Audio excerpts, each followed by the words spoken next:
கவலை? உங்களுக்கு என்ன கவலைன்றேன். ஏங்க அதுதான் நீங்க வந்து பேரே சொல்ல மாட்டேங்கிறீங்களே. நேத்து வந்து எதிரி தானே, அது தோக்க போறது உறுதி தானே உங்களை பொறுத்தவரை.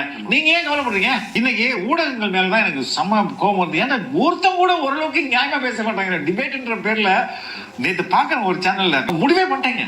விஜய்க்கு இது ஒரு அரிய வாய்ப்பு பிஜேபியோட போய் சேர்றது. அவருக்கு வேற கதி என்ன இருக்குது? அவர் வேற என்னங்க ஆப்ஷன் இருக்கு விஜய்க்கு? விஜய் தனியா நின்னாலே இங்க வந்து பெரிய அளவுல வெற்றி பெற முடியும். அதை விட்டு பிஜேபியில போய் சேர்ந்து என்ன பிரயோஜனம்? கொள்கை எதிரின்னு சொல்லிட்ட பிறகு, கொள்கை எதிரி இது அரசியல் எதிரின்னு சொல்லிட்ட பிறகு எப்படி கை கோர்க்க முடியும்? ரெண்டாவது தேவை என்ன இருக்கு?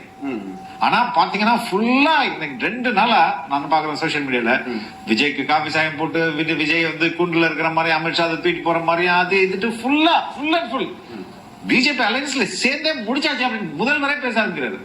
முதல்வரே ஒரு பாயிண்ட் டைம்ல பிஜேபி வந்து இன்னொரு சக்தியை தான் உறிஞ்சி வளரும், அப்படி இங்க தமிழ்நாட்டுல ட்ரை பண்ணுது அப்படின்னு எல்லாம் பேச ஆரம்பிச்சாருதான் பாத்தீங்க.